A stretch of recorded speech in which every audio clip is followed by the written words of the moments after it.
আপনারা কি ভয় পাচ্ছেন? কোন ভয়? সব দিয়ে দেব, সব নিয়ে নাও, ইমাম তো দিতে পারবো না, কিন্তু ওরা ইমান দিয়ে দেয়, ঠিক কি না?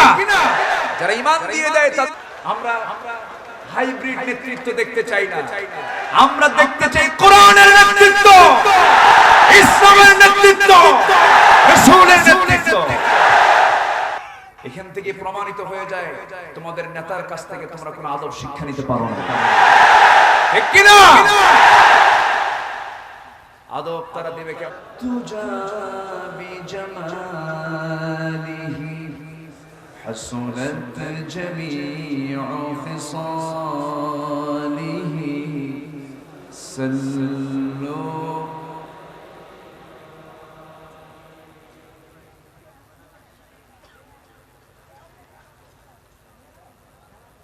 চট্টগ্রাম অঞ্চলের প্রাকৃতিক সৌন্দর্যে ভরপুর কক্সবাজার জেলার পেকুয়া উপজেলার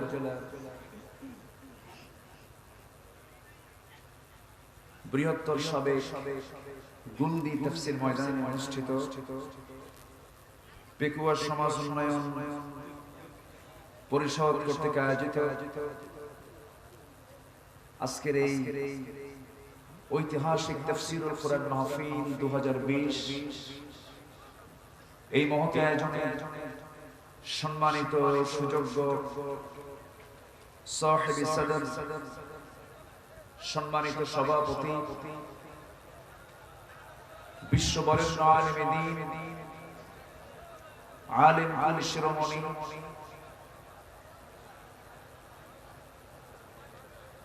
প্রথিতযশা মুফাসসির কোরআন, গবেষক, কলামিস্ট, আমার অত্যন্ত কাছে, আমার পিতৃতুল্য মুহতারামি মুকাররমি আল্লামা সৈয়দ কামালউদ্দিন আব্দুল্লাহ জাফরি সাহেব আজকের প্রোগ্রামে বরেণ্য মেহমানবৃন্দ কথা বলেছেন। তাফসীর অঙ্গনে উজ্জ্বল নক্ষত্র, বয়োবৃদ্ধ জ্ঞানবৃদ্ধ আমাদের শ্রদ্ধাভাজন আল্লামা ডক্টর লুৎফুর রহমান সাহেব, উপস্থিত হযরত উলামায়ে কেরাম, সম্মানিত মেহমানবৃন্দ, আজকের প্রোগ্রামের প্রধান আকর্ষণ যাদেরকে নিয়ে আজকের এই সাজানো একটি বাগান, দূরে ও কাছের বিভিন্ন স্থান থেকে ছুটে আসা তাওহীদের পতাকাবাহী, কালেমার ঝান্ডাবাহী, দ্বীন ইসলামের নরসারদুল বীর মুজাহিদ, প্রাণ প্রিয় সম্মানিত দ্বীনি ভাইরা, আড়ালে বসে আছেন শ্রদ্ধেয়া সম্মানিতা সর্বগুণে গুণান্বিতা মা বোনেরা। আলোচনার প্রথমে আনুষ্ঠানিকতার মধ্য দিয়ে আমার পক্ষ থেকে আবারও আসসালামু আলাইকুম ওয়া রাহমাতুল্লাহি ওয়া বারাকাতুহু। সবাই কেমন আছেন? উল্টা প্রশ্ন করে ফেলেছে, আল্লাহ পাক আমাকেও ভালো রেখেছেন, বলি আলহামদুলিল্লাহ। আল্লাহ পাকের মেহেরবানি, যে সময় ম্যাক্সিমাম বৃহৎ মাহফিলগুলো যে সময় যে কারণে হোক স্থগিত অথবা বন্ধ, সে সময় কক্সবাজারবাসী এত বড় একটি মাহফিল বাস্তবায়ন করতে পেরেছে, আলহামদুলিল্লাহ। এমন একটি সুন্দর আয়োজন আমরা শামিল হতে পেরেছি, যিনি আমাকে আপনাকে আসার বসার সুযোগ করে দিলেন। বলছি সবাই আলহামদুলিল্লাহ, চিৎকার মেরে বলছি আল্লাহুম্মা ইন্নী আসআলুকা আল হুদা ওয়াত তুকা ওয়াল আফাফা ওয়াল গিনা। সবাই বলি আল্লাহুম্মা লাকা আসলামতু ওয়া বিকা আমানতু ওয়া আলাইকা তাওয়াক্কালতু ওয়া ইলাইকা আনাবতু ওয়া বিকা খাসাতু। আমরা আল্লাহ তাআলা শুকর আদায় করে দেই। সম্মানিত হাজিরিন, আমার পূর্বে যিনি কথা বলছিলেন, আমার মন চাচ্ছিল বসে বসে আমি তার কথাগুলো শুনি। তার সামনে কথা বলার মতো হিম্মত আমার নাই, আমার সাহস নাই, আমার সেই যোগ্যতাও নাই। বরঞ্চ আমি ভাবছিলাম যে আমি তার কথাগুলো শুনবো, যেহেতু লিস্ট করা হয়েছে উঠতে হবে, এই জন্য আমি উঠতে বাধ্য হলাম। আমি যাকে পাশে নিয়ে বসে আছি, আমার মতো আব্দুল্লাহ আমিন অসংখ্য ছাত্রের তিনি উস্তাদ, অসংখ্য প্রতিষ্ঠানের তিনি প্রতিষ্ঠাতা। এই দেশে যদি আমরা টপ ক্লাস তিনজন শায়েখের নাম যদি তালিকায় নিয়ে আসি, দুজনের নামও যদি তালিকায় নিয়ে আসি, সেই তালিকায় শায়েখের নাম অবশ্যই থাকতে হবে। তিনি এদেশে আকাশের একটি উজ্জ্বল নক্ষত্র। তিনি আমাদের কত বড় যে একটি রত্ন। আল্লাহ তুমি তার হায়াত তাইয়্যিবা দান করো। জোরে বলি আল্লাহুম্মা আমিন, আরো জোরে আল্লাহুম্মা আমিন। সম্মানিত উপস্থিতি, আমি আলোচনার সূচনা সূরাতুল আহজাবের একটি আয়াত আমি তেলাওয়াত করেছি। সংক্ষিপ্ত সময়ে আমি কিছু কথা বলতে চাচ্ছি। আল্লাহ যেন আমাকে আমল করার নিয়তে বলার এবং আপনাকেও যেন শোনার তৌফিক দান করেন। জোরে বলি আল্লাহুম্মা আমিন। সম্মানিত হাজিরিন, সূরাতুল হুজুরাত হলো এমন একটি সূরা যে সূরার ভিতরে আল্লাহ পাক শিষ্টাচার শিখিয়েছেন, আদব শিখিয়েছেন। যার আদব নাই সে তো মানুষ না। লাইসাল ইয়াতীম মান মাতা ওয়ালিদাহু ইন্নাল ইয়াতীমা ইয়াতীমাল ইলমি ওয়াল আদব। সে তো প্রকৃত এতিম নয় যে তার আব্বাকে হারালো, বাপকে হারালো। প্রকৃত এতিম তো সেই যে আদবের শিক্ষা থেকে নিজেকে বঞ্চিত রাখে। অত্যন্ত দুঃখের সঙ্গে বলতে হয়, কোরআনের মঞ্চে কোরআনকে সামনে নিয়ে মুফাসসির আলোচকরা কথা বলেন, আর সেই মঞ্চে এসে ধমকা দিয়া গালিগালাজ করো তোমরা। এখান থেকে প্রমাণিত হয়ে যায় তোমাদের নেতার কাছ থেকে তোমরা কোনো আদব শিক্ষা নিতে পারো না, ঠিক কি না? আদব তারা দেবে কেমনে? এই থামো থামো থামো। আদব নিবা কেমনে? আদবের শিক্ষা তো অন্য কিছু নয়। আদবের শিক্ষা হলো কোন কিতাব বলুন তো? আদবের শিক্ষা কোন কিতাব?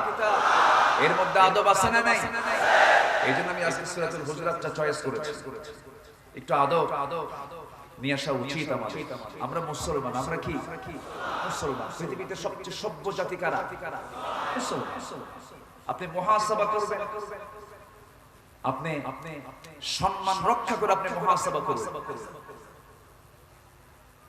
যে মঞ্চে এসে বক্তৃতা থামায় দিয়ে আশেপাশে কথা বলে, আমি তো মনে করি ওদের জন্ম তালাশ করলে কিছু কিছু সমস্যা আছে, আছে না নয়?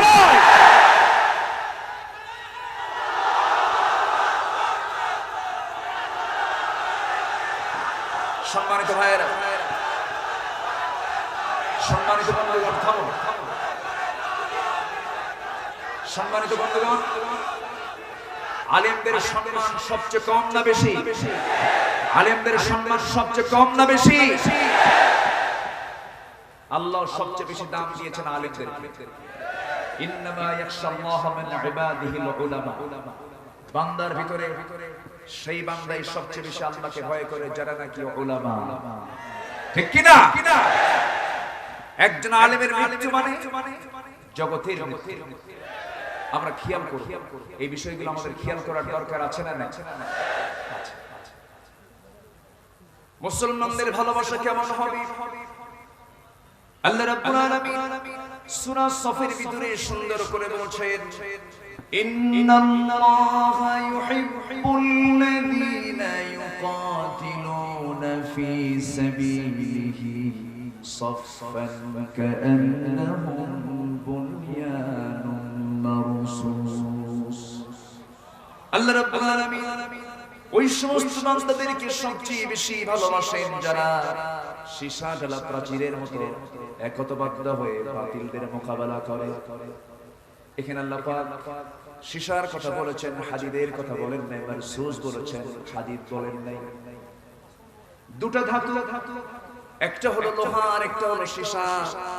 লোহার এক প্রান্তে আগুন জ্বালালে অপর প্রান্ত ঠান্ডা থেকে যায়, আর মারসুস রাসাস হলো এক প্রান্তে আগুন লাগলে গোটা সীসা সমান তাপে তাপমান হয়ে যায়।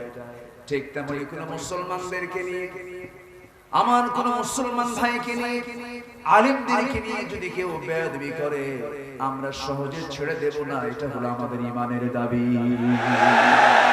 ঠিক কি না?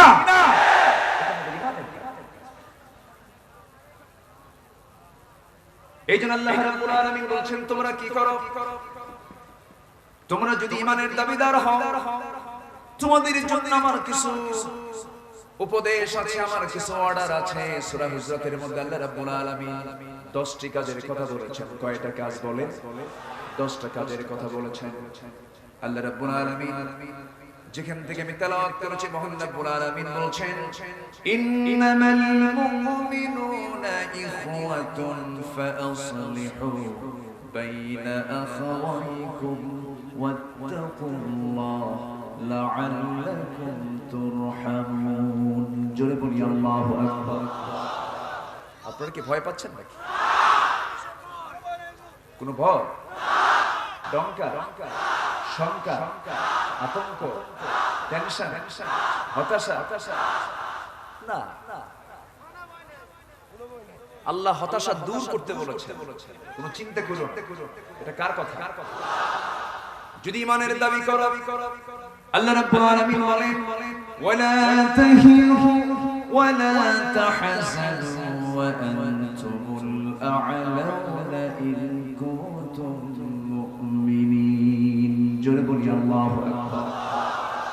হতাশ হও না, নিরাশ হও না, যদি ঈমানদার হতে পারো তুমি বিজয়ী হবে। শর্ত হলো কি হতে হবে? ঈমানদার হতে হবে, মুমিন হতে হবে। সে মুমিনরা বিশৃঙ্খল থাকবে না, সুশৃঙ্খল থাকবে। বিশৃঙ্খল না সুশৃঙ্খল, শত্রুতা না মুহাব্বত, শত্রুতা না ভালোবাসা? ভালোবাসা। আল্লাহ রাব্বুল আলামিন বলেন নিঃসন্দেহে মুমিনরা কি হবে? ইন্নামাল মুমিনুনা ইখওয়াতুন ফাআসলিহু বাইনা আখাওয়াইকুম। নিঃসন্দেহে মুমিনরা হবে পরস্পর ভ্রাতৃত্বের বন্ধনে আবদ্ধ, তারা ভাই ভাই হয়ে থাকবে। তোমাদের ভাইয়ের মাঝে যদি কোনো দ্বন্দ্ব লেগে থাকে, যদি কোনো সমস্যা লেগে থাকে, সেই সময় তোমরা এটাকে সংশোধন করে দেবে। ফাসলিহু, ইসলাহ করবে। কার কথা? আল্লাহ পাক 10টা কাজের কথা বলেছেন। কয়টা কাজ? 10টা কাজের মধ্যে একটা হলো ফাসলিহু, সংশোধন করে দেবে তোমরা পরস্পরের মাঝে। মঞ্চে এসে গালিগালাজ কইরা, মঞ্চে এসে গালিগালাজ কইরা এতক্ষণ ধরে আমার হাত পা কাঁপতেছিল, বুঝলেন? ওস্তাদ বসে আছে, ওনার সামনে বক্তৃতা করার মতো আলেম এদেশে খুবই কম। তিনি একটা ইলমের চলন্ত বিশ্বকোষ, সৈয়দ কামালউদ্দিন আব্দুল্লাহ জাফরি হাফিজাহুল্লাহ। সম্মানিত ভাইয়েরা, ইনি তো আছেনই, আরেকজন তো আমাদের আড়াল করে রাখা হয়েছে। তবে মুক্ত আল্লামা যতটুকু শক্তি, তার চাইতে কারাবন্দী আল্লামার শক্তি দ্বিগুণ। ঠিক কি না?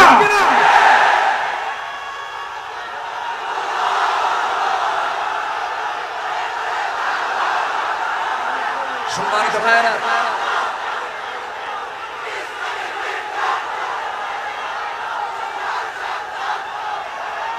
আমারে কথা বলতে দেন, আমার দিকে তাকান, এটা আমার দিকে তাকান। সম্মানিত ভাইয়েরা, সব তো মরবো একদিন, মরবো না? সব মরে যাবো না? ভিতরে থাকলেও মরবো, বাইরে থাকলেও মরবো। ঠিক কিনা? বাইরে টেনশন বেশি, ভিতরে টেনশন। আমি ছিলাম তো মাঝখানে, সিলসিলা জারি আছে, ছিলাম। তো সমস্যা নাই, যাওয়া উচিত। এদেশের স্বাধীনতার যিনি স্থপতি বঙ্গবন্ধু শেখ মুজিবুর রহমান, ওনার জীবন নিয়ে, লাইফ স্টাইল নিয়ে প্রাইম মিনিস্টার শেখ হাসিনা তিনি বলেছেন, আমার বাবাকে মুক্ত অবস্থায় যতদিন পেয়েছে তার চাইতে আমরা বেশি পেয়েছি তাকে কারাগারের ভিতরে। আসলে যে কোনো কাজে সফল হতে হলে ত্যাগ স্বীকারের দরকার আছে না? তাগুতের পক্ষেও যারা সংগ্রাম করে ওদেরও চেষ্টা আছে না? আল্লাহ রাব্বুল আলামিন বলেন, والذين آمنوا يقاتلون في سبيل الله والذين كفروا يقاتلون في سبيل الطاغوت জোরে বলি আল্লাহু আকবার। ঈমানদার যারা তারা সংগ্রাম করে আল্লাহর পথে, আর যারা কাফির তারা সংগ্রাম করে তাগুতের পথে, তাদের সংগ্রাম আছে না নাই বলেন? কিন্তু আমার বন্ধুগণ, এক সংগ্রামের ফলাফল হলো শূন্য মানে জাহান্নাম, আর একটা সংগ্রামের শামিলের ফলাফল হলো পূর্ণতা তথা জান্নাত। জোরে বলি সুবহানাল্লাহ। আমরা সংগ্রাম করব কার পথে? আসতে বলবেন না, কার পথে? আল্লাহর পথে সংগ্রাম করব। তবে হ্যাঁ, বন্ধুত্ব তৈরি করতে হবে, ভ্রাতৃত্ব তৈরি করতে হবে, দূরত্ব কমাতে হবে। মুসলমানদের ভ্রাতৃত্বের অভাবে চূড়ান্ত মাত্রা আসার কারণে আজকে সমাজে মুসলমানদের প্রতি জুলুম নির্যাতন কম না বেশি? আসতে বলবেন না, কম না বেশি?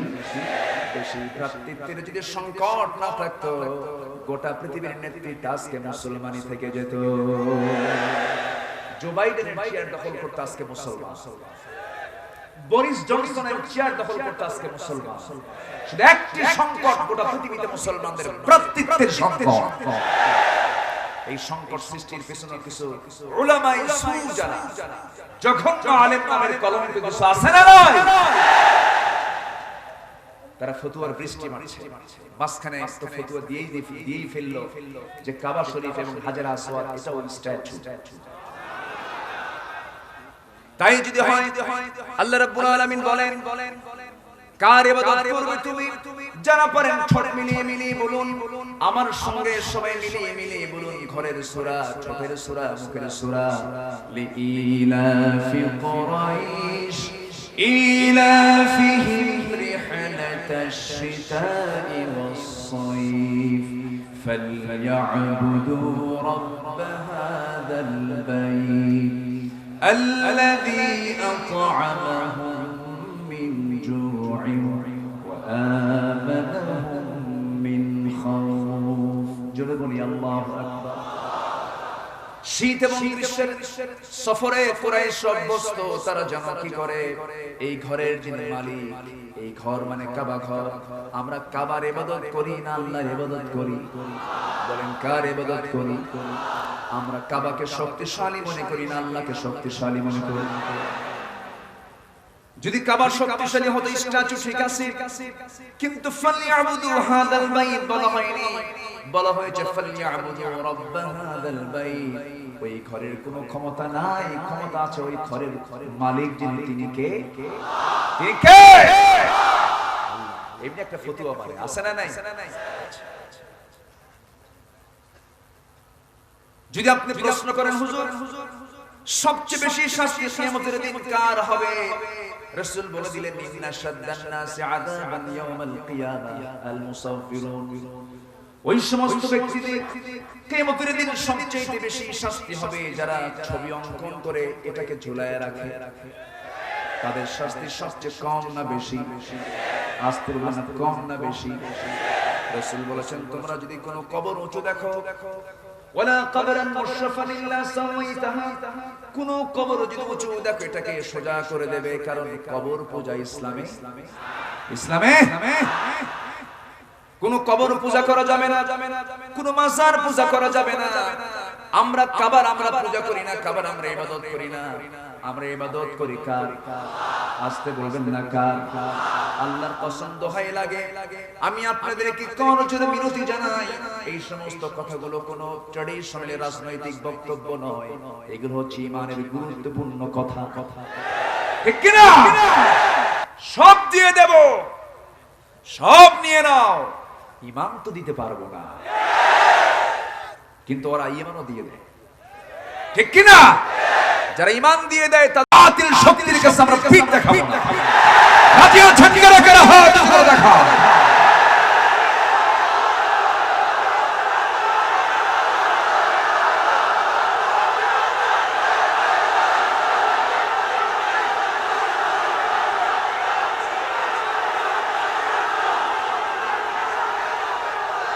আল্লাহ সবার হাতকে কবুল করুন, জোরে বলি আমিন, আরো জোরে আমিন।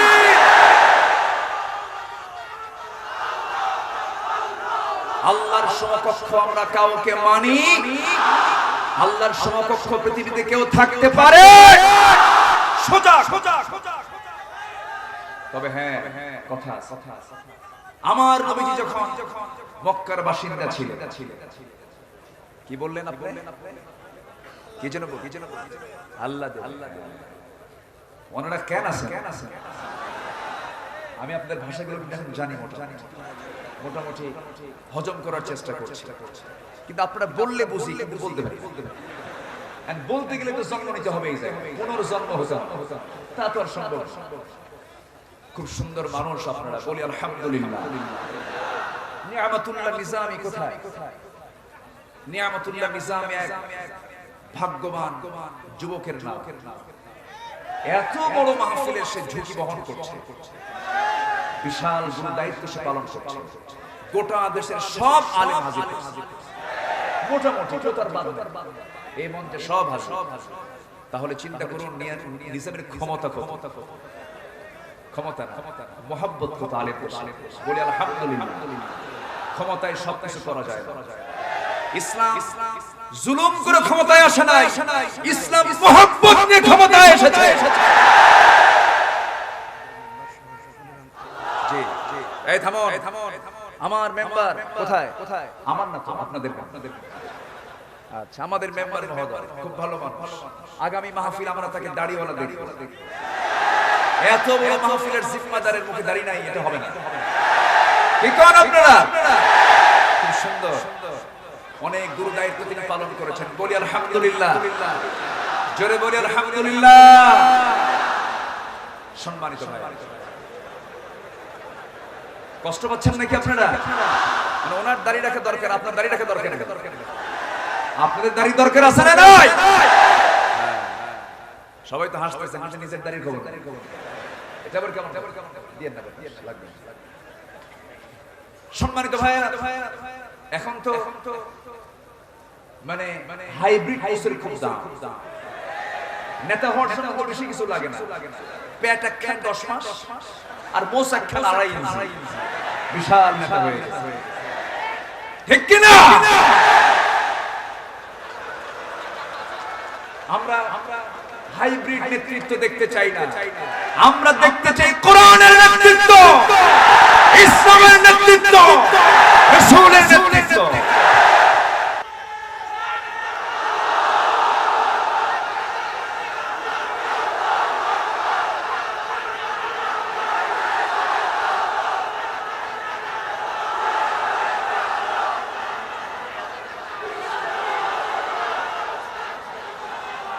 আল্লাহ তুমি সবাইকে কবুল করো, জোরে বলি আমিন, আরো জোরে আমিন। সামনে হাসর আছে না নাই? পরশু না কাল? বলেন। খুব কাছে। হাসর খুব দূরে না, খুব দূরে না, খুবই কাছে। ইয়াসআলুনাকা আনিস সাআতি আইয়ানা মুরসাহা ফীমা আনতা মিন যিকরাহা। সম্মানিত ভাইরা, এই ক্যামেরা থাকো, ক্যামেরার দরকার আছে, ইউটিউবারে থাকো, তবে বেশিক্ষণ দাঁড়ায় না, পেছন থেকে লাথিও আসতে পারে, কারণ এটা আবেগের লাথি, মোহাব্বতের লাথি বলা যায় না। বসেন সবাই, কারণ আপনি সামনে ছায়া থাকবেন, দাঁড়ায় থাকবেন, ও তো পিছনে থাকতে পারবে না। মোহাব্বতের লাথি বলা যায় না, এটা কিন্তু মোহাব্বতের লাথি। ওতে বসেন বসেন। আচ্ছা আচ্ছা, আমার কথা কি সবাই বুঝতে পারছেন? আমরা আমরা সত্যতা চাই না মহব্বত চাই? বলেন সত্যতা না মহব্বত? দূরত্ব থাকতে চাই না কাছাকাছি থাকতে চাই? আমরা ঈমানদার, আমরা কি আল মুমিন কামিরাতিল মুমিন, মুমিন হলো মুমিনের আয়না। নিজের আয়নায় যেমন নিজের চেহারা দেখা যায়, মুমিন তেমন মুমিনের সামনে হবে আয়নার মতো। যা ভুল সামনে বলবে সংশোধনের মানসিকতা নিয়ে, সত্যতা নিয়ে নাও। আমার ভাইয়েরা, তবে হ্যাঁ, পাঁচ শ্রেণীর মানুষ কি বন্ধুত্ব করা যাবে না যারা মিথ্যুক। আমার দেশে মিথ্যাবাদী নেতা নাই, আসতে বলবেন না, আছে না নাই? সেই সমস্ত মিথ্যুক তারা কি আল্লাহ রাব্বুল আলামিন বলছেন ইন্নাল মুনাফিকিনা লাকাযিবুন, নিঃসন্দেহে মুনাফিকরাই হলো সবচেয়ে বড় মিথ্যাবাদী। মিথ্যাবাদী কখনো বন্ধু হতে পারে? আসতে বলবেন না, পারে? পারে না। নাম্বার 2 হলো আহমাক, নাম্বার 2 হলো আহম্মক, যারা বোকা, যারা মূর্খ, যারা তারা কখনো বন্ধু হতে পারে না। কারণ সে তোমার উপকার করতে গিয়ে ক্ষতি করে ফেলবে। উপকার করতে গিয়ে কি করবে? মূর্খতার কারণে সে আপনার ক্ষতি করে। নাম্বার 3 হলো বখিল, কৃপণ কখনো বন্ধু হতে পারে না। কারণ কৃপণতা হলো শয়তানের কাজ। মুমিন কখনো কৃপণ হতে পারে না। লা তাজআল ইয়াদাকা মাগলুলাতান ইলা উনুকিক, তুমি তোমার হাতটাকে ঘাড়ের সঙ্গে বেঁধে রেখো না, আবার ছেড়েও দিও না। মাঝামাঝি হয়ে যাও, মিতবাই হয়ে যাও, বেশিও করো না, আবার কৃপণ হয়ে যেও না, মাঝামাঝি অবস্থায় থাকো। কার কথা? আসতে বলবেন না, কার কথা? আল্লাহর কথা। আবার আছে না নাই? আমার ওস্তাদ জাফরি হাফিজাহুল্লাহ, তিনি কিছুক্ষণ আগে এই বয়ানটা করেছেন। আমি শুনেছি, আস্তে আস্তে দেখি যে বিড়ির তিনি কিছু বয়ান করেন। সিলেটে হলো মুবাহ, আর ঢাকায় হলো মাকরুহ, আর চট্টগ্রামে খাওয়া ওয়াজিব। উনি কিছু বলেছে। তো বিড়ি যারা খায়, বিড়ির ভিতরে অপচয় আছে না নাই বলেন? বিড়ি যে খায় তাকে বিড়িখোর মনে হয় না? মানে পাপ ওর চেহারায় ফুটে ওঠে, যে পাপ করে পাপ তার চেহারায় ফুটে ওঠে। আল্লাহ রাব্বুল আলামিন বলেন বালা মান কাসাবা সাইয়্যাতান ওয়া আহাতাত বিহি খাতিআতুহু উলাইকা আসহাবুন নার হুম ফিহা খালিদুন। পাপ তুমি করবে, পাপ তোমাকে ঘেরাও করে ফেলবে, জাহান্নামে তুমি বাসিন্দা হয়ে যাবে। যে বিড়ি খায় তার ঠোঁটটা কালো হয়ে যায়।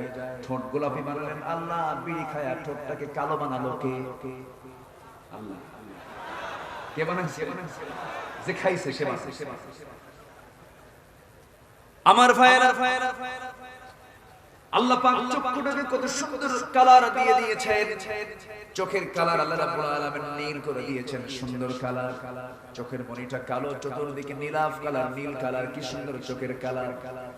কিন্তু যে লোকটা নাইট ক্লাবে গিয়ে প্রত্যেক রাত প্রত্যহ রাত্রি যে ব্যক্তি মদ সেবন করবে, মদ্যপান করবে, তার চোখটা ওইরকম থাকবে না, লাল হবে, লাল হয়ে যাবে। মদ্যপান করে তার চেহারায় ফুটে ওঠে, বিড়ি খায় তার চেহারায় ফুটে ওঠে, পাপ নাকি ঘেরাও করে ফেলে, পাপ তার চেহারায় ফুটে ওঠে। এই জন্য কোন প্রকার নেশার কাছে মুসলমান যেতে পারে? আসতে বলবেন না, পারে? আমার দেশের মুসলমানের বিড়ি খাওয়া দেখে মনে হয় এটা বুঝি সুন্নতে আদম। মানে এত পাইকারি দরে সব বিড়ি খায়। নির্বাচন আসলে চেয়ারম্যান পদপ্রার্থী যদি আসে, আগে বলে শোনো ভোট তো পাইবা, কয় প্যাকেট আছে? আছে না নাই? বলেন না, এলাকায় আছে নাকি এগুলো? বিড়ির প্যাকেটের চিন্তায় পেরেশান হয়ে যায় ভোটার। সবাই বসো, সম্মানিত ভাইয়েরা। বিড়ি ওইদিকে কেউ থাকে টানে, কেউ থাকে পান। পান খাওয়া লোক কিছু আছে না? আছে, পান খান, সমস্যা নাই। পান মহেশখালীর আছে না? মহেশখালীর মিষ্টি পান, গোটা দেশ খ্যাত মহেশখালীর মিষ্টি পান, এত বড় পান।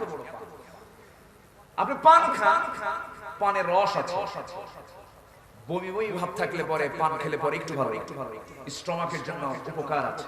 আপনি পান খান, রস খান, সমস্যা নেই। কিন্তু পান এত খাওয়া খায়, এই গালে এক খান, ওই গালে এক খান, 24 ঘন্টা। এরকম লোক কিছু আছে না? এমন কি ঘুমের মধ্যে যায়, ঘুমের মধ্যে স্বপ্নের মধ্যে খায়, আছে না? তো আপনি কি খাওয়ার জন্য দুনিয়াতে আসছেন? একটু জিকির আজকার করেন, এত পান খাবেন না, খান লিমিট করে। আবার পানের সাথে আপনি আবার হাকিমপুরি রহমাতুল্লাহ আলাইহি কে চেয়ারম্যান সাহেব পান খান, কিন্তু পানের সঙ্গে হাকিমপুরি কেন? বাবা জর্দা কেন? এদিকে কোন জর্দা চলে? হ্যাঁ, আচ্ছা, জর্দা এই যে জিনিস, যে গাছ, বিড়িতে কোন গাছ বলেন? সব পাতা, দুই পাতা না এক পাতা? তাহলে কি হলো? একজন খাইলো ডাইরেক্ট, আরেকজন খাইলো পুড়ে পুড়ে, আগুনে পুড়ে খেলো। খাওয়া যাবে। সকল প্রকারের নেশা হারাম করেছেন কে? এই জায়গায় এটা করতে গেলে অপচয় আছে না? তাহলে অপচয় করা যাবে না, আবার কৃপণ হওয়া যাবে না। এর মাঝামাঝি থেকে যাবে। 5 জনকে বন্ধু বানানো যাবে না, আমরা শিখে নেই। 1 নাম্বার হলো মিথ্যুক। 1 নাম্বার কি? মিথ্যুক। নাম্বার 2 হলো হাম্মা। বোকা লোক কখনো বন্ধু হতে পারে না, মূর্খ লোক কখনো বন্ধু হতে পারে না। সে আমাকে আপনাকে বিপদে ফেলে দেবে। আল্লাহ পাক মূর্খ থাকতে বলেছেন না জ্ঞানী হতে বলেছেন? মূর্খ হতে বলেছেন না জ্ঞানী হতে বলেছেন? আমার আল্লাহ তাআলা কোন পয়গম্বরকে খালি হাতে দুনিয়াতে পাঠান নাই, সবাইকে দিয়েছেন ওহী, সবাইকে দিয়েছেন জ্ঞান। প্রথম হুকুম কিন্তু নামাজ নাই, প্রথম হুকুম হলো তুমি জ্ঞান অর্জন করো। ইকরা বিসমি রাব্বিকাল্লাযী খালাক, খালাকাল ইনসানা মিন আলাক। ইকরা ওয়া রাব্বুকাল আকরামুল্লাযী আল্লামা বিল কলম, আল্লামাল ইনসানা মা লাম ইয়ালাম। পড়ুন কার নামে? আসতে বলবেন না, কার নাম? নিয়ামতুল্লাহ। তুমি কইছিলা তখন, তোমার খুঁজতেছিলাম। আলহামদুলিল্লাহ, ওর গান আজকে খুব প্রয়োজন ছিল, ঠিক কি না? সেই লোকাল ভাষায়, এই এলাকার লোকাল ভাষায় সে সুন্দর করে গান গাইতে পারে। তবে হ্যাঁ, জবান যারা বন্ধ করার চেষ্টা করো, তোমাদের জবান একদিন বন্ধ হবে। কোরআনের জবান, এটা কেউ, পৃথিবীর কেউ এটাকে বন্ধ রাখতে পারবে? আমি যতই ষড়যন্ত্র করি, আমি চলে যাব, আমি হেরে যাব। ইসলাম ছিল, আছে, থাকবে, ঠিক কি না? আল্লাহ তুমি নিয়ামতুল্লাহ নিজামীকে কবুল করো। তার আব্বা অত্যন্ত সাদামাটা মানুষ, অনেক আগের থেকে পরিচয়, খুব ভালো মানুষ। আলহামদুলিল্লাহ, আল্লাহ তুমি তার খেদমতকে কবুল করো। জোরে বলি আল্লাহুম্মা আমিন। সম্মানিত ভাই, তাহলে বন্ধু সব আমার বন্ধু হবে না, মূর্খ বন্ধু হবে না, মিথ্যাবাদী বন্ধু হবে না, তারপর কৃপণ আমার বন্ধু হবে না। এরপরে কিছু আছে না? সাইকেলের সাইকেল বাস চুরি হার্ড স্ট্রোক, এরকম আছে না? বলেন, আছে না? নাই। ধরুন এই জায়গায় যদি কোনো একটা গ্যাঞ্জাম লেগে যায়, ধরুন আল্লাহ না করুন, পালাবো। আমাদের দায়িত্ব আছে না? কারণ এই ওয়াজ মাহফিল কার? এই ওয়াজ মাহফিলটা কার? আমরা কার ওয়াজ শুনতে আসছি? কার ওয়াজ? আল্লাহর ওয়াজ শুনতে আসছি। আল্লাহর ওয়াজ শুনতে যারা বাধা দেবে, শুধু এখানে একজন কেউ যদি চুবাক্য করে, অবশ্যই প্রতিবাদ করার ঈমানি দায়িত্ব আমাদের আছে না? কালিমাতুল্লাহি হিয়াল উলিয়া, আল্লাহর কালিমা নিচে থাকবে না, আল্লাহর কালিমা থাকবে সবার উপর, ঠিক কি না? আল্লাহর কালিমা কখনো নিচে থাকতে পারে না। কাপুরুষ হওয়া যাবে না, পৃষ্ঠপ্রদর্শন করা যাবে না। ইল্লা তাগফিরু يعذبكم عذابا أليما ويستبدل قوما غيركم ولا تضروه شيئا جربني الله أكبر তোমরা যদি পলায়ন করো, তোমরা যদি পৃষ্ঠ প্রদর্শন করে ব্যাক করে ফেলো, তোমরা জেনে রেখো না বিজয়ী হবে তোমাদের উপর একটা জাতি চাপায়া দেব, জুলুমের মাত্রা আরো বাড়িয়ে যাবে। আমাদের তো কোনো কুল নাই, পিছনে পিছনে ফিরাবার আমাদের সময় নাই। আমরা আমাদের কদমটাকে সামনের দিকে নেব আর দোয়া করব, রব্বানা আফরিগ আলাইনা সাবরান ওয়া সাব্বিত আকদামানা ফানসুরনা আলাল কওমিল কাফিরিন। জোরে বলি আল্লাহু আকবার। আমার দেশে মুসলিম কাফের আছে না? হয়তো বলবেন মুসলিম কাফের আবার মুসলিম আবার কাফের কেন? মানে জাতগত মুসলিম, বুঝেন নাই? বাপ মুসলমান, বাপ আব্দুর রহমান, ছেলে আব্দুর রহিম, কিন্তু টাটকা কাফের আছে না নাই? এইজন্য বললাম এটা মুসলিম কাফের, মুসলিম মুশরিক আমার দেশে আছে না? আর তারা আবার শরীয়তের ব্যাখ্যা দেয়, বলে যে মূর্তির দিকে তাকালে যদি শিরক হয়, সূর্যের দিকে তাকালে তো শিরক হওয়ার কথা। দেখছেন কি ওয়াজ, কি তাফসীর করতেছে, দেখছেন? চাঁদের দিকে তাকালেও তো শিরক হওয়ার কথা। এই সমস্ত হলো সবগুলো শয়তানের প্রেতাত্মা। সম্মানিত ভাইরা, লোকমান আলাইহিস সালাতু ওয়াস সালাম সন্তানকে 13টি নসিহত করেছিলেন। এর মধ্যে এক নম্বর নসিহত ছিল, আমার কলিজার টুকরা সন্তান, লা তুশরিক বিহি, শিরক করো না। কার সাথে? আসতে বলবেন না, কার সাথে? আল্লাহর সাথে শিরক করো। শিরক করো না, বিদআত করো না, আল্লাহ ছাড়া কারো কাছে মাথা নত করো না। শিরক করো না, বিদআত করো না। পীরের পূজা, গোরের পূজা ইসলামেতে নাই, তবু মানুষ আল্লাহ ছাড়া মাথা যেন আয়। পীরের পূজা, গোরের পূজা ইসলামেতে নাই, তবু মানুষ আল্লাহ ছাড়া মাথা যেন আয়। আল্লাহর কোরআন নবীর হাদিস ছাড়া কিছুই মেনো না। শিরক করো না, বিদআত করো না, আল্লাহ ছাড়া কারো কাছে মাথা নত করো না। রাজি আছি সবাই? শিরকের কাছে আমরা যাব। যদি কোনো ফুল কবরে দেওয়া জায়েজ হতো, গোটা পৃথিবীর সব ফুলকে জমা হতো আমার নবীর কবরে। সেখানে কোনো ফুল আছে? কোনো ফুল আছে? ক্লিয়ার কথা। মুসা আলাইহিস সালাতু ওয়াস সালাম পৃথিবীতে আছেন? তিনি কি পৃথিবীতে বেঁচে আছেন? ফেরাও কে কইছে? আছে, কিন্তু আছে না নাই? তার লাশ আছে, তার ছবি আছে।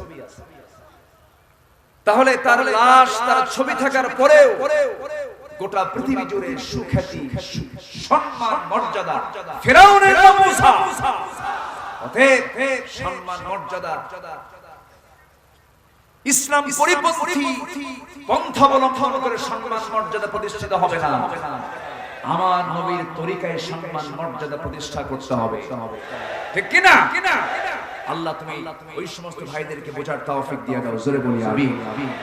বন্ধু 5 জনকে নির্বাচন করা যাবে না বলেছি। 4 নম্বর হলো কাপুরুষটা, যাদের ভিতরে মুনাফিকি চাল আছে, যারা ভিতরে, যারা ভয় পায়, অল্পতেই শোকে কাতর হয়ে যায়। মানুষ তো আসলে দুর্বল, কিন্তু কারা দুর্বল না?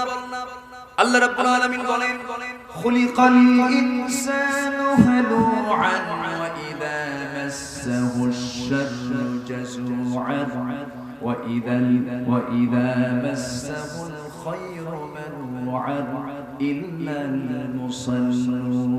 জোরে বলি আল্লাহু আকবার। মানুষের সৃষ্টি হলো, মানুষ সৃষ্টিগতভাবে মানুষ হীন মন্য, ছোট হৃদয় নিয়ে দুনিয়াতে পাঠানো হয়েছে। যার তার সামনে কোনো বিপদ আসলে সে ঘাবড়ে পড়ে, যখন সে কল্যাণ পেয়ে যায় তখন সে আল্লাহকে ভুলে যায়। তবে সেই সমস্ত বান্দারা কখনো কৃপণ হতে পারে না, ছোট মন হতে পারে না, যে সমস্ত বান্দারা দায়েম অবস্থায় নামাজে দাঁড়ায় থাকে। জোরে বলি সুবহানাল্লাহ।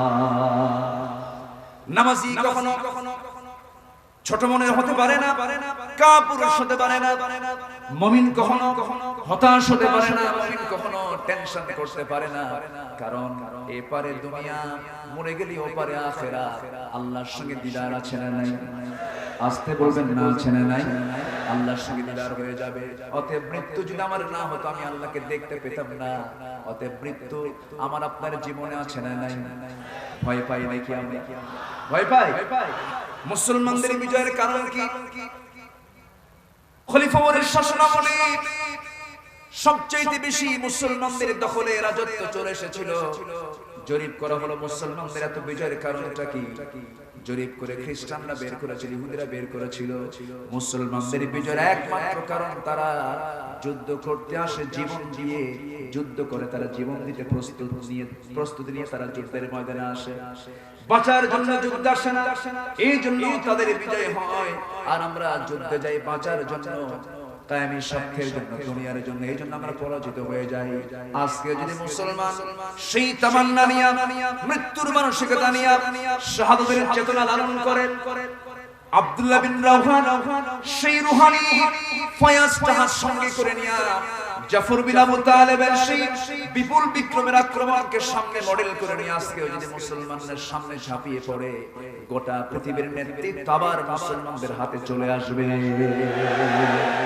এই জন্য সবার আগে ভ্রাতৃত্বের দরকার আছে না নাই? আসতে বলবেন না, আছে না নাই? সাহাবায়ে কেরামদের মধ্যে এমন ভ্রাতৃত্ব ছিল, ভ্রাতৃত্বের বন্ধন এত অটুট ছিল যে স্বপ্ন পর্যন্ত তাদের এক হয়ে যেত। আমার নবীজি ইন্তেকাল করেছেন, ইন্তেকালের বেশ কিছু পরে ওমর ফারুকের খেলাফত আমল, হযরত আলী রাতের বেলা ঘুমিয়ে পড়েছেন, স্বপ্নের মধ্যে দেখতে পাচ্ছেন নবীজি তার দরজায় উপস্থিত হয়ে গেছে। আমার নবীজির সামনে দাঁড়িয়ে সালাম বিনিময় করে হযরত আলীর শিয়রে বসে গেলেন। বসে গিয়ে বলছেন, আলী তোমার সঙ্গে বহুদিন যাবত দেখা সাক্ষাৎ নাই, তোমার সঙ্গে আজকে সাক্ষাৎ করতে এসেছি। হাতের মধ্যে একটা খেজুর নিয়ে তার মুখে তুলে দিলেন। স্বপ্নের মধ্যে আলী তা হা করে খেয়ে নিলেন। ঘুমটা ভেঙে গেল। ঘুম থেকে জাগা পেয়ে দেখেন তার জিহ্বার ভিতরে তাজা খেজুরের শ্বাস ফুটে উঠেছে। হযরত আলীর ঘুম ভেঙে গেল, আবেগ আপ্লুত হয়ে পড়লেন, ওযু বানালেন, তাহাজ্জুদে দাঁড়ালেন, নামাজ শেষ করে আবার ফজর নামাজ পড়ার জন্য মসজিদমুখী হলেন। জামাতে নামাজ পড়লেন। জামাতে ইমামতির দায়িত্ব পালন করছেন অর্ধ পৃথিবীর শাসনকর্তা ওমর ফারুক রাদিয়াল্লাহু তাআলা। তিনি নিজে নামাজের দায়িত্ব পালন করছেন। নামাজ যখন শেষ হয়ে গেছে, সালাম ফেরা হলো।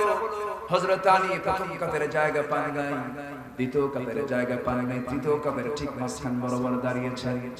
নামাজ যখন শেষ হয়ে গেল, কিছু হাদিয়া এসেছে মুসল্লিদের মাঝে বিতরণ করার জন্য।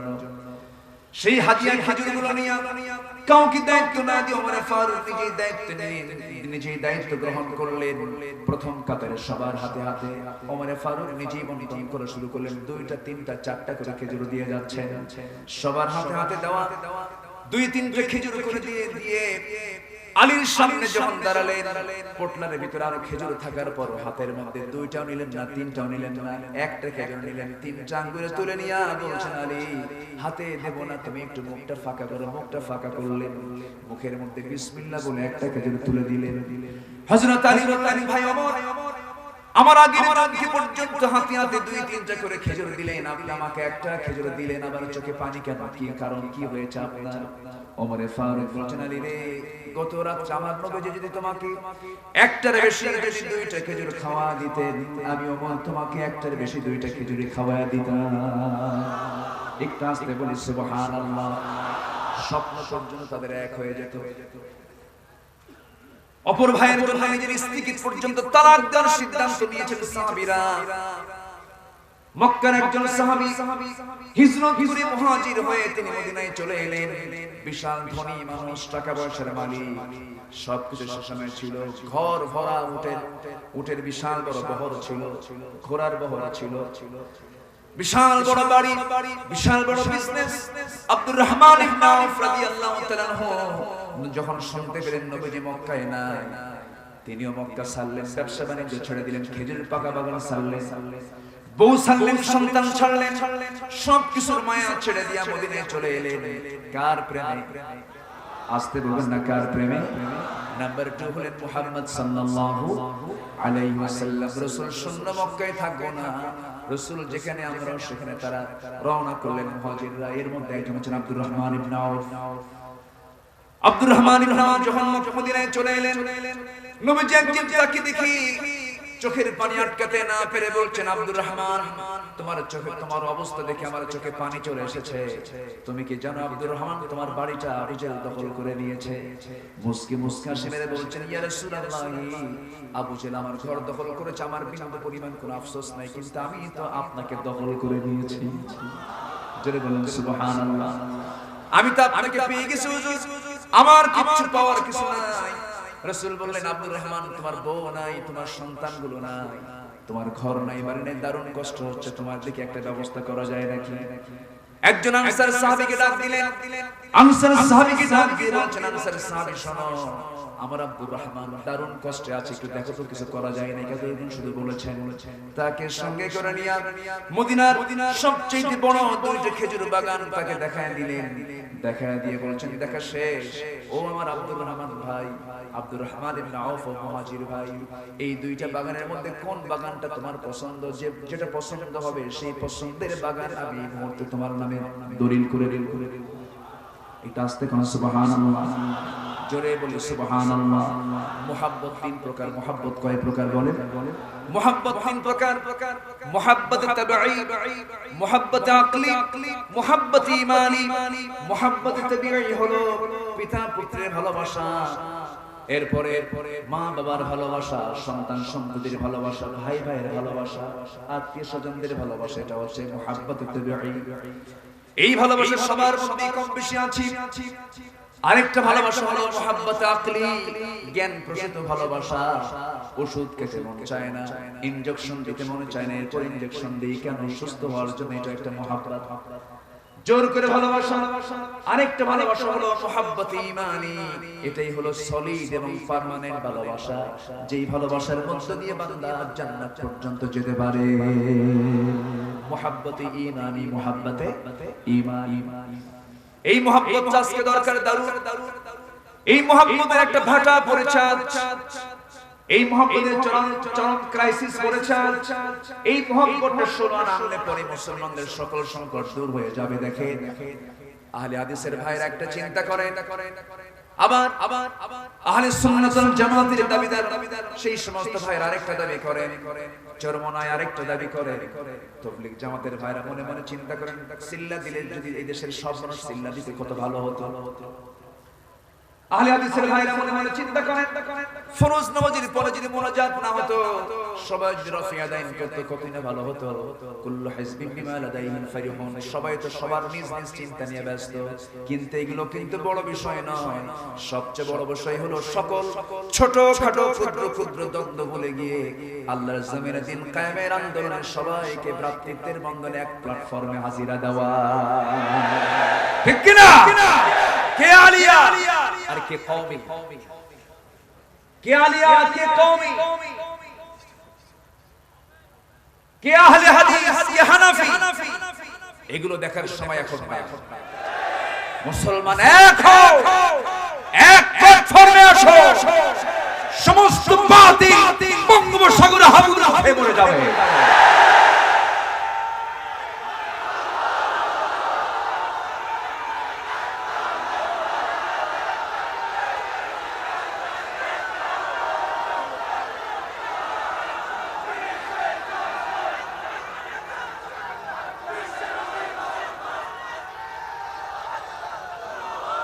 সম্মানিত ভাইরা, এই সময়ে আজকে প্রেজেন্ট ওয়ার্ল্ডে মুসলমানদের জন্য সবচেয়ে অপরিহার্য যেটা জরুরি, সেটা হলো মুসলমানদের ভ্রাতৃত্বের দরকার আছে না নাই? নামাজ যখন পড়ি, নামাজ শিখাই ভ্রাতৃত্বের বন্ধনে আবদ্ধ হও। হজে যখন যাই, হজ আমাকে এটা জানান দেয়, ও মুসলমান, এক কাতারে শামিল হও, সমস্ত বাতিলের বিরুদ্ধে মোকাবেলায় দাঁড়িয়ে যাও। সম্মানিত ভাইরা,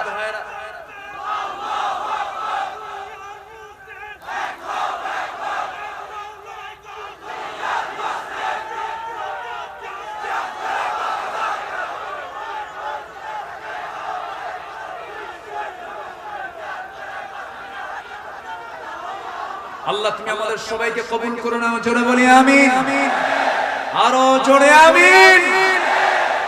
সম্মানিত ভাইরা, সম্মানিত বন্ধুগণ, 5 শ্রেণীকে বন্ধু বানানো যাবে না, মনে আছে আপনাদের? বলেছে 4 জন, আরেকজন আছে আব্দুর রহমান ইবনে আওফ। তিনি বললেন, ভাই আনসারী সাহাবী, আর কি দিবা কও? আমারে তো একটা বাগান দিবা, আর কি দিবা কও?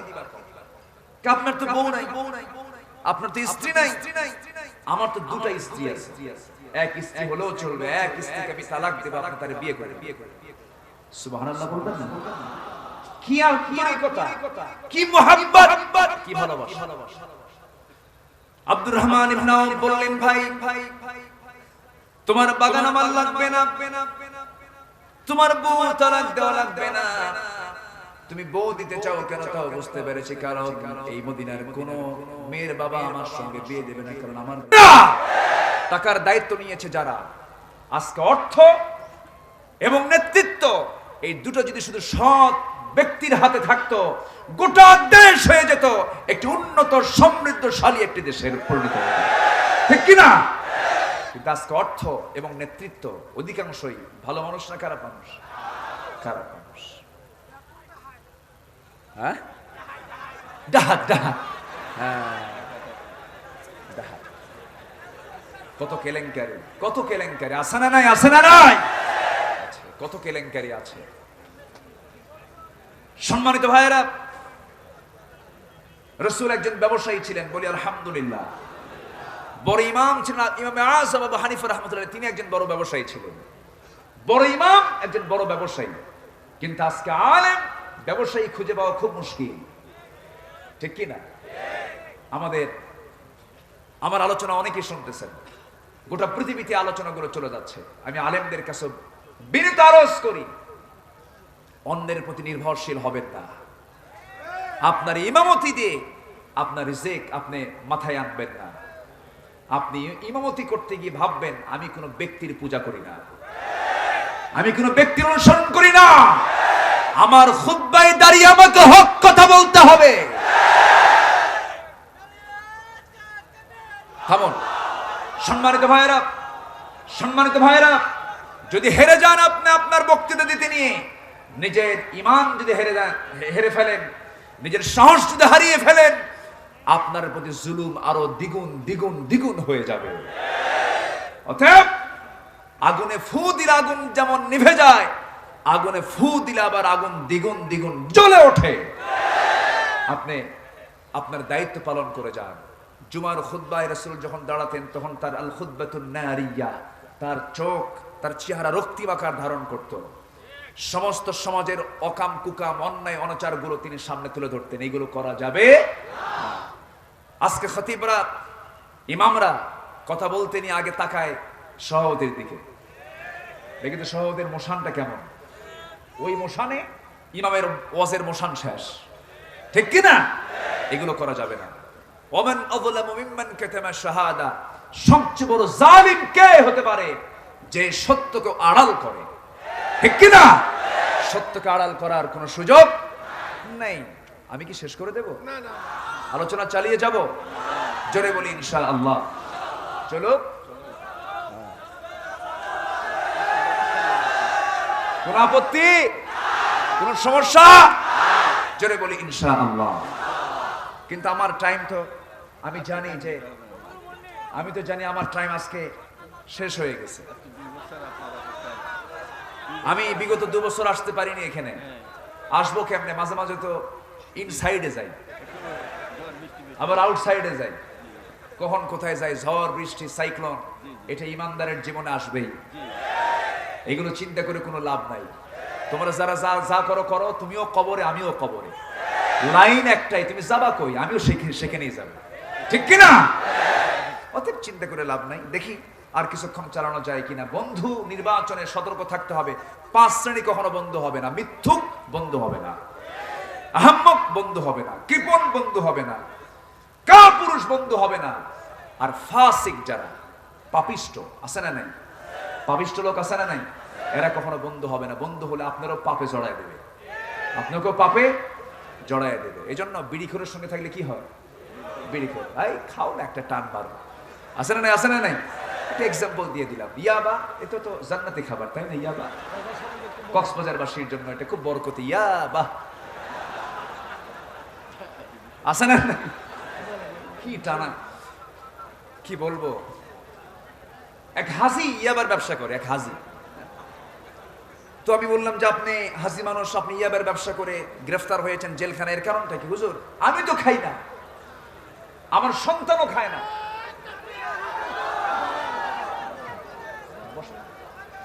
আমি তো খাই না, আমার সন্তানগুলোও খায় না, তো আমারে দোষ দেন কেন? আমি তো না খায় থাকি, আমি তো ইয়াবা খাই না। দেখেন, ও খায় না কিন্তু জাতিরে খাওয়ায়। এরকম আকাম কুকাম করা কিছু লোক আছে না নাই? আসতে বলবেন না, আছে না নাই? তাহলে বন্ধু হবে কারা? আমার জামাল ভাই চলে আসছেন, আমার প্রিয় ভাই, অত্যন্ত কাছের মানুষ। বলি আলহামদুলিল্লাহ, জোরে বলি আলহামদুলিল্লাহ। জামাল ভাই আমি শেষ করে দিচ্ছি, যে আমি শেষ করে দিচ্ছি। এই থামো, সবার হক আছে না নাই? আসতে বলবেন না, আছে না নাই? আমার গায়ে তো গোস্ত সুস্থ কম, দেখেন না, হাড়হাড্ডি মানুষ, ভালো মাংস আছে ওনার গায়ে, দেখো কত সুন্দর দেহতা। আমি তার পারি না, পারতেছি না, আমি কাইত হয়ে বসছি, আর পারতেছি না। যতটুকু হয়েছে বলি আলহামদুলিল্লাহ, জোরে বলি আলহামদুলিল্লাহ। তাহলে বন্ধু হবে না পাঁচ শ্রেণী। কয় শ্রেণী? এক নাম্বার মিথ্যুক, এক নাম্বার কি? নাম্বার 2 হলো আহাম্মক, নাম্বার 3 হলো কৃপণ, নাম্বার 4 হলো কাপুরুষ, নাম্বার 5 হলো ফাসিক। আল্লাহ পাক এই 5 শ্রেণী ছাড়া যারা বন্ধু হওয়ার মতো তারা কারা? যারা এক নাম্বার হলো মুমিন। এক নাম্বার কি? মুমিন। মুমিন হবে আমার বন্ধু, মুমিন মুমিনের কি? বন্ধু হবে। আমার ভাইয়েরা, আব্দুর রহমান ইবনে আওফের একটু কথা পূর্ণাঙ্গ ছিল, সেই ইতিহাসটা একটু শেষ করে দিই, শেষ করে দেব। একজন মেহমানকে বসে রেখে আলোচনা করা চরম বেয়াদবি। আমার বন্ধুগণ, আমার বন্ধুগণ একটু কান লাগান, মনোযোগ দিয়ে শুনুন। আব্দুর রহমান ইবনে আওফ রাদিয়াল্লাহু তাআলা আনহু তিনি বলছেন, ভাই একটু ব্যবসা দেখায় দাও। ব্যবসা যখন দেখায় দেওয়া হলো, ব্যবসা শুরু করলেন, বাণিজ্য করলেন, ব্যবসা বাণিজ্য করে সফল হলেন। কয়েক রতি সোনা কামাই করলেন। কয়েক রতি সোনা কামাই করার পর তিনি বিয়েটা সম্পূর্ণ করলেন। কারণ যৌবনে বিয়ের দরকার আছে না নাই? আসতে বলবেন না, আছে না নাই? যাদের যৌবনে বিয়ে করার সুযোগ হয় না, বুড়াকালে যারা বিয়ে করে তারা কি আসল মজা পাবে নাকি? আসল মজা পাবে না। যুবকরা এখন খুব খুশি, হুজুর ভালো করে কর, দরকার আছে। যৌবনে বিয়ে করতে হবে। আব্দুর রহমান ইবনে আওফ রাদিয়াল্লাহু তাআলা আনহু বিয়েটা করে নিলেন, কয়েক রাতে সোনা কামাই করলেন, বিয়েটা করলেন। 3-4 দিন পর নবীর সামনে হাজির হলেন। হাজির হওয়ার সঙ্গে সঙ্গে তার নতুন গায়ে পোশাক দেখে, সুন্দর সুগন্ধি লাগানো দেখে রাসূল বলছেন, আব্দুর রহমান আজকে তোমাকে অন্যরকম দেখা যাচ্ছে, কেমন যেন মনে হচ্ছে তুমি একটা কিছু করছো। হুজুর আমি তো বিয়ে করছি। তুমি আমারে দাওয়াত দিলে না? হুজুর আমার মনেই ছিল না, আমার মনে ছিল না। সম্মানিত ভাইয়েরা, রাসূল বলেন, তুমি কি মোহরনা দিয়েছো? হ্যাঁ দিয়েছি। ব্যবসা করেছিলাম, কয়েক রতি সোনা কামাই করেছিলাম, তা দিয়ে আমি আমার মোহরনা আদায় করে নিয়েছি। রাসূল বলেন, আল্লাহ তুমি আব্দুর রহমান ইবনে আওফের পরিবারকে তুমি বরকত দিয়ে ভরায় দাও, তার ব্যবসায় বরকত দিয়ে দাও। এমন বরকতে বরকত হলো, তাবুক অভিযানের সময় আব্দুর রহমান ইবনে আওফ একজন বদরি সাহাবী, তিনি নিজেই দিয়েছিলেন একা 3 বস্তা সোনা। আল্লাহু আকবার বলেন। সে আব্দুর রহমান ইবনে আওফ রাদিয়াল্লাহু তাআলা আনহু মুহাজির ছিলেন, আনসার ছিলেন, তাদের মধ্যে কি ভ্রাতৃত্ব ছিল, সেই ভ্রাতৃত্ব আমাদের মধ্যে আসার দরকার আছে না নাই? আসুন সেই ভ্রাতৃত্বের বন্ধনে আবদ্ধ আমরা হই, একতার প্ল্যাটফর্মে আমরা চলে আসি, সকল ভেদাভেদ আমরা ভুলে যাই। আমি সবার কাছে দোয়া চাচ্ছি, সবাইকে আমার জন্য দোয়া করবেন। আমিও সবার জন্য দোয়া করি। আমার জামাল ভাই, আমি এরকম করে বলা ঠিক না, আমার অত্যন্ত কাছের, আমার হৃদয়ের শেখ জামাল উদ্দিন হাফিজাহুল্লাহ, তিনি কথা বলবেন। আমি আরেকটি প্রোগ্রামে আমাকে যেতে হচ্ছে, আমার কক্সবাজারে একটা মাহফিল আছে। আমি উঠতে চেয়েছিলাম মাগরিব বাদ, কিন্তু উঠতে উঠতে একটু দেরি হয়ে গেল। আমাদের শেখ উস্তাদ যে তিনি ছিলেন, তো যতটুকু কথা বলেছি আমি সবার কাছে দোয়া চাই এবং সবার জন্য আমি দোয়া করি। বিশেষ করে এই মাহফিলটার পিছনে আমার এক্স ভাইস চেয়ারম্যান মহোদয়, মেম্বার মহোদয়, মুরব্বী এবং নিয়ামতুল্লাহ নিজামী, তাদের যে অক্লান্ত পরিশ্রম এবং প্রচেষ্টা, আল্লাহ যেন এটা নাজাতের কারণ বানিয়ে দেন। জোরে বলি আল্লাহুম্মা আমিন। সুবহানাকাল্লাহুম্মা আশহাদু আল লা ইলাহা ইল্লা আনতা আস্তাগফিরুকা ওয়া আতুবু ইলাইক। আসসালামু আলাইকুম ওয়া রাহমাতুল্লাহি ওয়া বারাকাতুহু।